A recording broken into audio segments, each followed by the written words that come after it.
అతిపెద్ద షాపింగ్ ప్రపంచం సిఎంఆర్ మన మచిలీపట్నంలో ప్రముఖ సినీ తారలే నవంబర్ 20న గొప్ప ప్రారంభం. ధన్యవాదాలు అధ్యక్ష, ఈ అవకాశం ఇచ్చినందుకు. అలాగనే విప్కా ప్రత్యేక బాధ్యతలు ఇచ్చి మా మీద నమ్మకంతో విప్కా నియమించినందుకు ముఖ్యమంత్రి చంద్రబాబు నాయుడు గారికి, అలాగనే అధ్యక్షులు గారికి, అలాగనే నారా లోకేష్ గారికి ధన్యవాదాలు తెలియజేసుకుంటున్నాను. అధ్యక్ష, మహిళా సంరక్షణ కార్యదర్శులు అని చెప్పేసి గత ప్రభుత్వము సచివాలయ విధానాన్ని మొదలుపెట్టి అందులో వివిధ విభాగాలకి రిక్రూట్మెంట్ చేసుకొని వివిధ విభాగాల్లో ఉద్యోగాలు ఇచ్చి పెట్టారు. కానీ ఈ మహిళా సంరక్షణ కార్యదర్శులకి వాళ్లకు ఎవరి కింద పని చేయాలనే విషయం మాత్రము స్పష్టంగా లేదు. వాళ్ళకి ట్రాన్స్ఫర్లు కావాలంటే పోలీస్ డిపార్ట్మెంట్ దగ్గరికి వెళ్లాల్సి వస్తుంది. వాళ్ళ మీద అడ్మినిస్ట్రేషన్ మాత్రం మున్సిపల్ డిపార్ట్మెంట్ చేస్తూ ఉంది. వాళ్ళ మీద ఎగ్జిక్యూషన్ మాత్రం ఎవరు చేస్తున్నారో తెలియని విధంగా తయారైపోయింది. వీళ్ళని చాలా డిపార్ట్మెంట్ ఇప్పుడు మనకు సచివాలయంలో చూస్తే ఎక్కడైనా వాళ్ళకి ఇచ్చిన జాబ్ చార్ట్ ప్రకారం ఎక్కడైనా అక్రమ కట్టడాలు జరిగితే వాళ్ళు వెళ్ళి ఇన్ఫార్మ్ చేయాలని ఉంది. అలాగని అంగన్వాడీలోకి వెళ్ళిపోయేసి అంగన్వాడీలలో ప్రెగ్నెంట్ ఉమెన్ కానీ, అనిమిక్ పేషెంట్స్ కానీ, ఆఫ్టర్ డెలివరీ అయిపోయినాక లాక్టిక్ ఉమెన్స్ కానీ సంరక్షణ కూడా వీళ్ళకే అప్పచెప్పడం జరిగింది అధ్యక్ష.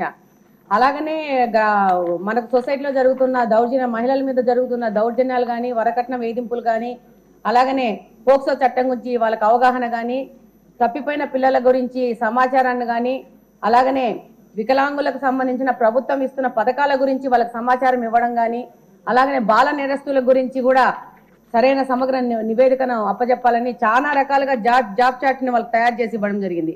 కానీ వాస్తవంగా ఈరోజు సచివాలయంలో గమనిస్తే ఈ యొక్క మహిళా సంరక్షణ కార్యదర్శులు ఏం పని చేస్తున్నారంటే జిరాక్స్ మిషన్ లో పేపర్లు పెట్టుకుంటూ తీసుకుంటూ టైంపాస్ చేస్తున్నారు. కానీ వాళ్ళకి జాబ్ ఏంటి, వాళ్ళు చేయాల్సిన పని ఏంటనేది దిశానిర్దేశం లేకుండా వాళ్ళది ఒక పోస్ట్ వేస్ట్ అయిపోయిన విధంగా తయారైపోయింది. ఇప్పుడు మంచి ప్రభుత్వం, తెలుగుదేశం ప్రభుత్వం, కూటమి ప్రభుత్వం వచ్చింది. ఈ యొక్క సచివాలయ ప్రక్షాళన అనేది చేయాల్సిన అవసరం ఎంతగానో ఉంది. వీళ్ళకి వీళ్ళ డ్యూటీస్ అనేసి ఒకసారి ప్రభుత్వం ఆలోచించి వాళ్ళకి సరైన దిశానిర్దేశం ఇవ్వాల్సిన అవసరం ఉంది. దాన్ని అధ్యక్ష, నమస్కారం అధ్యక్ష. శ్రీమతి విజయశ్రీ గారు,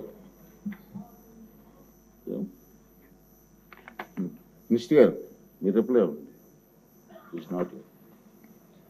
అధ్యక్ష, గౌరవ సభ్యులు రవికుమార్ గారు, చరితారెడ్డి గారు, మాధవిరెడ్డి గారు ఇచ్చిన వాళ్ళు అడిగిన క్వశ్చన్స్కి అధ్యక్ష, ఇక్కడ ఇదొక పెద్ద అంటే లాస్ట్ గవర్నమెంట్ అసలు అంటే ఇటువంటి దాన్ని ఏమంటారు యాక్ట్లను కూడా చదువుకోకుండా ఎంత గుడ్డిగా ఇటువంటి జీవోలు ఇష్యూ చేసిందని చెప్పడానికి ఇదొక తార్కాణం కింద మనం భావించవచ్చు అధ్యక్ష. ఎందుకంటే యాక్చువల్గా వీళ్ళని మహిళా లేదా గ్రామ వార్డు మహిళా సంరక్షణ కార్యదర్శుల కింద ఇందాక సభ్యులు చెప్పినట్టుగా జీవో నెంబర్ MS నెంబర్ 129 ప్రకారం 2019లో వీళ్ళు నియమించడం జరిగింది అధ్యక్ష. ఓవరాల్గా చూస్తే అధ్యక్ష వీళ్ళు 15,000 మంది రిక్రూట్మెంట్ చేస్తే అధ్యక్ష దగ్గర 13,815 మంది ఈరోజు కార్యదర్శుల కింద మహిళా సంరక్షణ కార్యదర్శుల కింద పనిచేసే పరిస్థితి ఉంది అధ్యక్ష. అందులో సుమారుగా 1,189 ఆటోమేటిక్గా ఇంకా ఖాళీలు ఉన్నాయి అధ్యక్ష. అయితే 13,815 మందికి అధ్యక్ష 2021కి వచ్చేసరికి మళ్ళీ జీవో నెంబర్ 60 ప్రకారం చేసుకుని వాళ్ళని ఒక మహిళా రక్షణ కార్యదర్శుల కింద వార్డు లేక గ్రామ మహిళా రక్షణ కార్యదర్శుల కింద మార్చి వాళ్ళకి ఒక సపరేట్ జాబ్ చార్ట్ ఇచ్చారు అధ్యక్ష. జాబ్ చార్ట్ లో కూడా అధ్యక్ష చూస్తే పోలీస్ డిపార్ట్మెంట్ ఇందాక కోన రవికుమార్ గారి సభ్యులు చెప్పినట్టుగా ఒక చీఫ్ సెక్రటరీకి ఎన్ని బాధ్యతలు ఉంటాయి, అన్ని బాధ్యతలు కూడా ఒక గ్రామ మహిళా సంరక్షణ కార్యదర్శికి అప్పచెప్పడం అన్నది చూస్తేనే అధ్యక్ష వీళ్ళ తాలూకు అవివేకం అన్నది, లాస్ట్ గవర్నమెంట్ తాలూకు అవివేకం అన్నది చాలా క్లియర్ గా అర్థమవుతుంది అధ్యక్ష.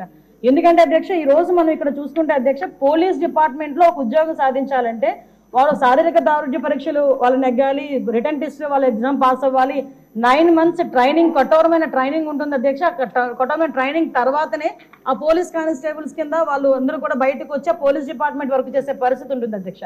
కానీ వీళ్ళని మహిళా రక్షణ కార్యదర్శి కింద ఏర్పాటు చేసిన తర్వాత కేవలం 2 వారాలు వాళ్ళకి ట్రైనింగ్ ఇచ్చి, ఒకటేమో ఒక వారం పోలీస్ డిపార్ట్మెంట్ వాళ్ళు, ఇంకొక వారం ICDS డిపార్ట్మెంట్ వాళ్ళు ట్రైనింగ్ ఇచ్చి ఓవరాల్గా చెప్పాలంటే వీళ్ళు గ్రామాల మీద వదిలేశారు అధ్యక్ష. వాళ్ళు పంపించిన తర్వాత కూడా వాళ్ళకి ఇష్టాలు కూడా గ్రహించకుండా పోలీస్ డ్రెస్ కూడా వాళ్ళకి వేయటానికి ఇంచుమించుగా పోలీస్ యూనిఫామ్ కూడా వాళ్ళకి వేయాలి అని చెప్పి వాళ్ళు రిస్ట్రిక్ట్ చేస్తే వాళ్ళు కూడా దానికి భయపడి బాధపడి చాలా మంది కోర్టులకు వెళ్ళిన సందర్భాలు కూడా ఉన్నాయి అధ్యక్ష.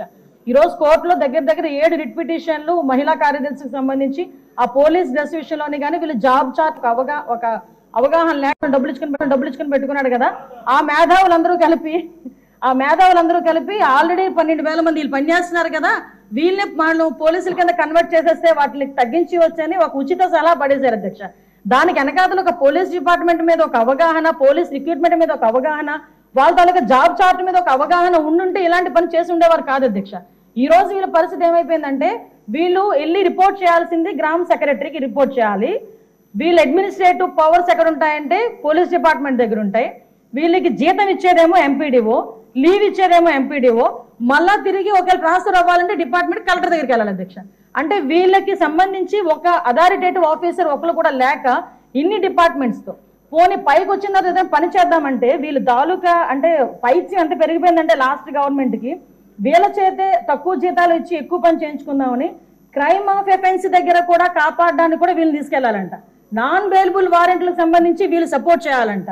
అక్కడికి వెళ్ళి మహిళా సంరక్షణ కార్యదర్శుల కింద, మహిళా రక్షణ కార్యదర్శుల కింద అక్కడ ఉన్న అవగాహన కల్పించడం, లేకపోతే ఐసీడీఎస్ సంబంధించి ఏదైనా మిడ్ డే మీల్స్ చూడడం అంతవరకు ఓకే.